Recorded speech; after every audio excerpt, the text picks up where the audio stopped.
السلام علیکم ناظرین، جہاد و قتال سیریز کی اس ویڈیو میں سیدنا ابو بکر صدیق رضی اللہ تعالیٰ عنہ کے دور خلافت کے انبار اور عین التمر کی جہادی مہموں کی تفصیلات آپ کے سامنے رکھوں گا۔ ناظرین، ایرانی حکومت کی طرف سے ہیرا کا گورنر آزادیہ تھا۔ اسے اسلامی لشکر کی آمد کا پتہ چلا تو وہ اپنا لشکر لے کر آگے بڑھا۔ ساتھ ہی اس نے اپنے بیٹے کو حکم دیا، اسلامی لشکر دریا پار کر کے اس طرف آئے گا، تم دریا کا پانی کاٹ دو۔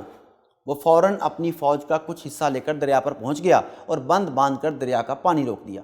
اس طرح دریا کا پانی خشک ہوتا چلا گیا اور اسلامی لشکر کی کشتیاں زمین سے لگ گئیں۔ سیدنا خالد اپنا ایک دستہ لے کر کشتیوں سے اترے اور آزادیہ کے لڑکے پر حملہ کر دیا، اسے قتل کر کے آگے بڑھے۔ ایسے میں آزادیہ کو ایران کے شہنشاہ کے مرنے کی اطلاع ملی، اس کے ہاتھ پاؤں پھول گئے اور وہ بھاگ نکلا۔ ہیرا کے لوگ قلعہ بند ہو گئے۔ اسلامی لشکر نے ہیرا شہر کا محاصرہ کر لیا۔ آخر ہیرا کے لوگ صلح پر مجبور ہو گئے۔ سیدنا خالد بن ولید نے 1,90,000 درہم سالانہ جزیے پر صلح کی اور فتح کی خبر مدینہ منورہ بھیج دی۔ اب سیدنا خالد بن ولید رضی اللہ تعالیٰ عنہ نے ہیرا کو اپنا ہیڈ کوارٹر بنا لیا۔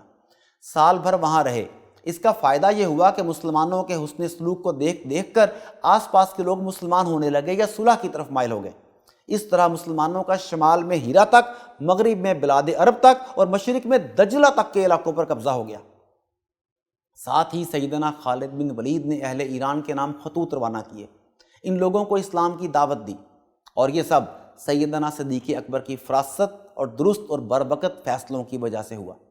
کچھ دنوں بعد ایران کے لوگوں نے پھر سے مسلمانوں کے خلاف جنگ کی تیاری شروع کر دی۔ ہیرا کے قریب انبار اور عین التمر واقع تھے۔ ایرانی دونوں شہروں میں جمع ہونے لگے۔ سیدنا خالد بن ولید کو ان کی تیاریوں کا علم ہوا تو انہوں نے سیدنا کاکا کو ہیرا میں اپنا قائم مقام مقرر کیا اور خود انبار کا رخ کیا۔ ایرانیوں کو مسلمانوں کی پیش قدمی کی اطلاع ملی تو وہ قلعہ بند ہو گئے۔ قلعے کے چاروں طرف خندق بھی تھی، اس وجہ سے مسلمانوں کے لیے قلعے تک پہنچنا مشکل ہو گیا۔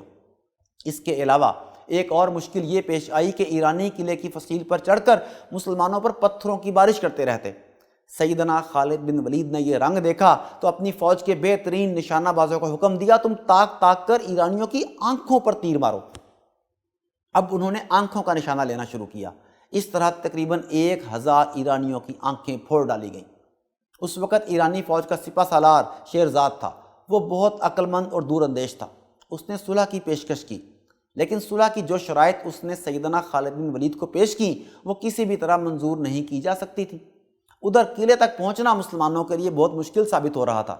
آخر سیدنا خالد بن ولید کو ایک تدبیر سوجھ گئی۔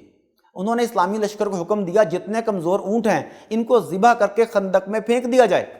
جب اس ترکیب پر عمل کیا گیا تو خندق پر ہو گئی اور مسلمان اس کو عبور کرنے کے قابل ہو گئے۔ یہ دیکھ کر شیرزاد خوف زدہ ہو گیا۔ اس نے سیدنا خالد بن ولید کی پیش کردہ شرائط پر صلح کر لی۔ اس طرح انبار پر مسلمانوں کا قبضہ ہو گیا۔ یہاں سے سیدنا خالد بن ولید عین التمر روانہ ہو گئے۔ انہوں نے اپنے پیچھے انبار کا گورنر سیدنا زبرقان بن بدر رحم اللہ کو مقرر فرمایا۔ عین التمر عراق اور شام کے درمیان صحرا کے کنارے پر واقع تھا۔ آپ اپنے لشکر کو لے کر روانہ ہوئے تو 3 دن کے سفر کے بعد وہاں پہنچ گئے۔ ایران کی حکومت کی طرف سے اس جگہ کا حاکم مہران تھا، اس کے پاس ایک بڑی فوج تھی۔ فوج کے علاوہ عرب قبائل کا ایک عظیم لشکر بھی اس کے ساتھ تھا۔ ان قبائلیوں کا سردار عقبہ بن ابی عفا تھا۔ ان دونوں کو اسلامی لشکر کی آمد کا پتہ چلا تو عقبہ نے مہران سے کہا، لوہا لوہے کو کاٹتا ہے، خالد اور اس کے ساتھی عرب ہیں، ہم لوگ بھی عرب ہیں، اس لیے ہم دونوں کو لڑنے دو۔ مہران نے اس کی تجویز منظور کر لی۔ اس کے ساتھیوں نے اس تجویز پر اعتراض کیا تو اس نے کہا، عقبہ اور مسلمانوں کی لڑائی میں اگر عقبہ کی فتح ہو گئی تو یہ فتح ہماری ہوگی، اگر فتح مسلمانوں کی ہوئی تو بھی لڑتے لڑتے وہ کمزور ہو چکے ہوں گے، تھک چکے ہوں گے، ہم اپنی تازہ دم فوج کے ساتھ ان پر حملہ کر دیں گے، اس طرح فتح ہماری ہوگی۔ آخر عقبہ اپنی فوج لیے سیدنا خالد بن ولید کے لشکر کی طرف بڑھا۔ دونوں لشکر آمنے سامنے ہوئے تو عقبہ نے اپنے لشکر کی صف بندی شروع کر دی۔ اس کے مقابلے میں سیدنا خالد بن ولید بھی فوج کو ترتیب دینے لگے۔ جب تیاری مکمل ہوئی تو لڑائی کا آغاز ہوا۔ اس کے ساتھ ہی عقبہ نے سیدنا خالد بن ولید پر حملہ کیا۔ دونوں ایک دوسرے پر وار کرتے رہے۔ آخر سیدنا خالد بن ولید نے اسے اپنے بازوؤں میں جکڑ لیا اور وہ زندہ گرفتار ہوا۔ اس طرح عقبہ گرفتار ہو گیا۔ اس کی گرفتاری پر اس کی فوج حوصلہ ہار گئی۔ ایرانی بدحواس ہو کر بھاگنے لگے۔ مسلمانوں نے ان کا تعاقب کیا۔ بہت سے ایرانی قتل ہوئے اور بے شمار گرفتار کر لیے گئے اور اس جنگ میں عرب مشرکوں کا کمانڈر عقبہ نشان عبرت بنا دیا گیا، کیونکہ یہ بہت فتنہ پرور شخص تھا۔ اس طرح اس جہاد نے مسلمانوں کے لیے دنیا کے دروازے کھول دیے اور اسلامی دنیا کی نئی جہت متعین کر دی۔ اسی جہت کے تسلسل کی جانب سفر جاری رہا۔ اس جیت کے سفر کے بارے میں مزید جاننے کے لیے اس سلسلے کی اگلی ویڈیو کا انتظار کیجیے۔ تب تک کے لیے اللہ نگہبان۔